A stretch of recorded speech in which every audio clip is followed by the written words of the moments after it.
Welcome everyone to the first episode of the Grindstone Guide. I'm Piscaro DB, and I'm joined by Volts. In this series, we're going to be throwing it back to the days as being a college student and what led to where we are now.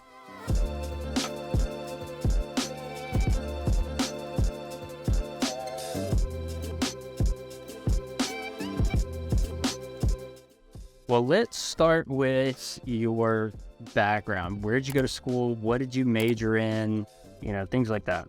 So, I'm even wearing the shirt to rep it. I went to UNC Charlotte for college. It was actually the only college that I applied to out of high school. I was that certain on going there, and I also was very confident that I was going to get in. I wasn't too concerned about that. I ended up I started in business, but then I learned fast that I didn't really like math, especially accounting and economics. And so knowing I wanted to pursue a career in professional sports, and then there's not really a set degree path for that, or at least there wasn't at Charlotte. There was no sports management degree. I was just like, what's the easiest degree I can get that shows that I finished college and allows me the most amount of time to get involved with different sports teams on campus and in the city of Charlotte. I mean, you had the Hornets, Panthers, Charlotte Knights was a AAA baseball team. So I majored in communications, and yeah. When did you graduate?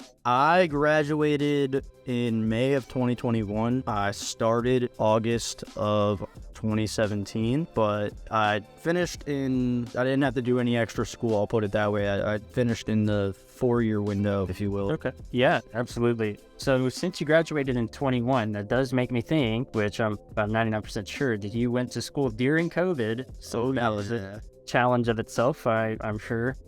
Yeah, that was a really weird time. Obviously, a lot of uncertainties for everybody.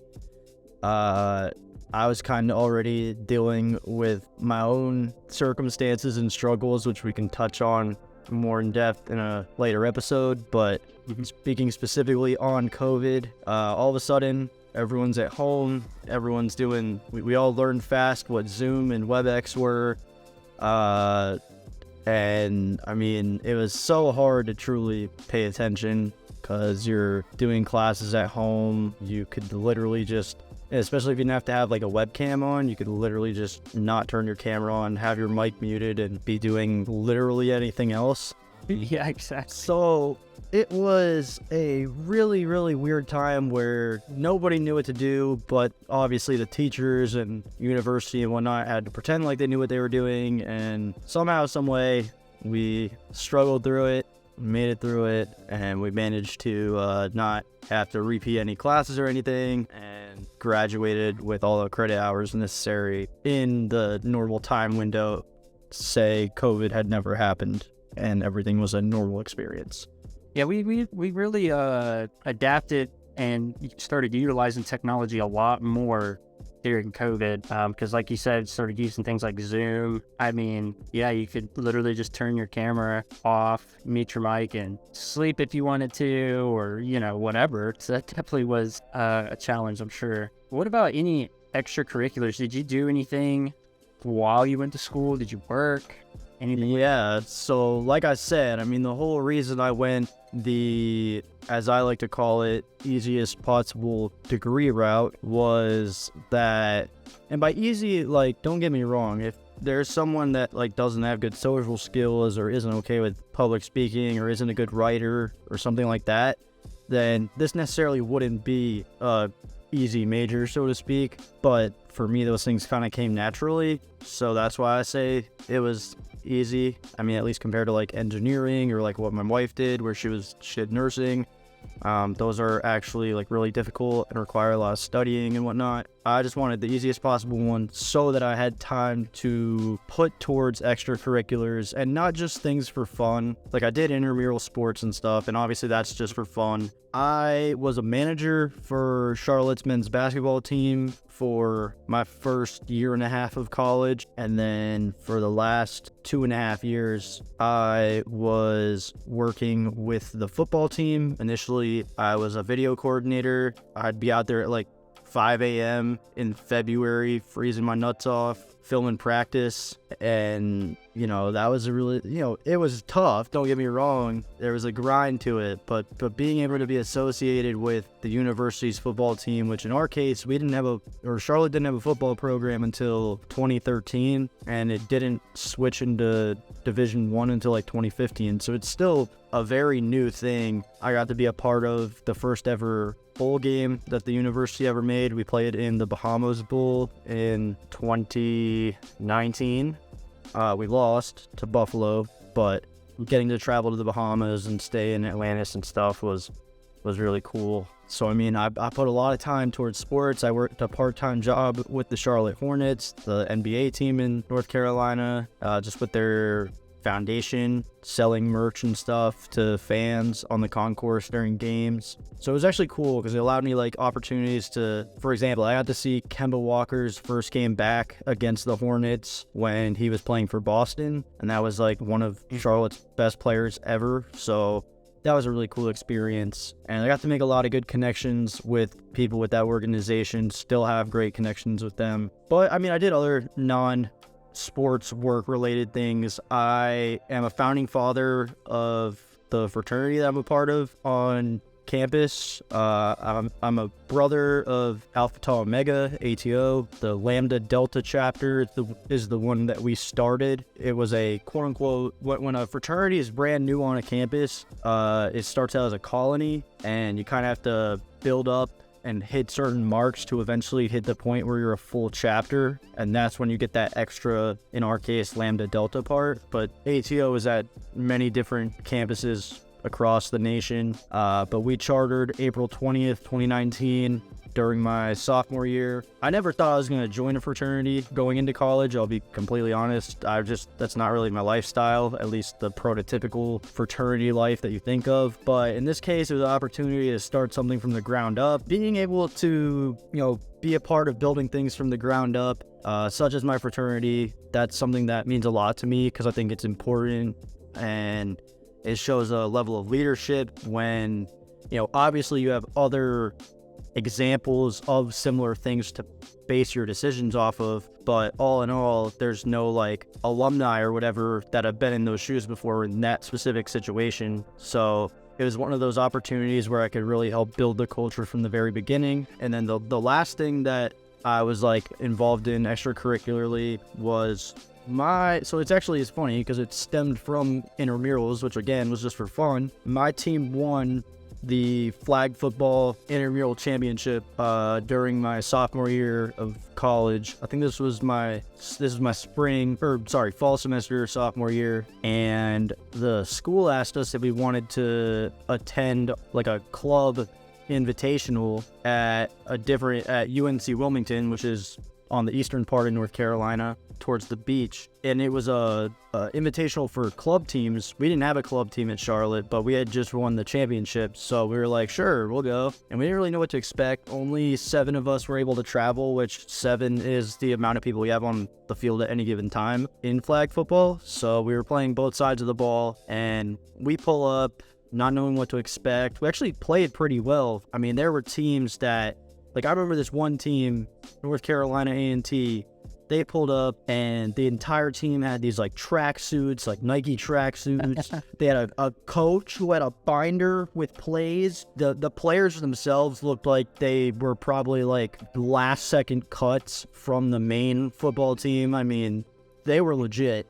So we learned fast, club flag football, that's a pretty big deal. And there's even the national championships that they play, I think down in Florida or Texas or something like that, which we would have qualified for had we won. But obviously we were a bit underprepared, undermanned, if you will.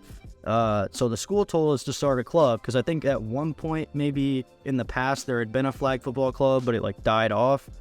So that was another thing that me and one of my best friends, got to start up at Charlotte, and it's actually still going on. They do a really cool, their social media, there's this one kid that joined, right as we were leaving, and the kid is just so good with graphics and stuff, and, the editing he does for their highlights, and he'll put like like Madden, like Team of the Week cards. Like he'll be making stuff like that for the players, like going all out. It's really cool, and the club has really grown since when we were doing it. And it's been it's another thing that's really cool to look back on and see, like, hey, we got that started, but it's still providing an opportunity for people who maybe they played football in high school and just weren't quite good enough to play on the college level, or they're just athletic and they like football. I don't know. It's an outlet for them to, be a team, and they get to travel, and again, it's just cool to be part of something from the very beginning. Even once you graduate and you're not necessarily directly involved, you still see where things started when you were there, and you see the progress of it, and that's just like a really cool feeling. Right. Well, man, I mean, that sounds like it was a ton of fun for sure. I guess I'll ask one last question to you, just because I don't know if you said it yet or not, but did you live on or off campus?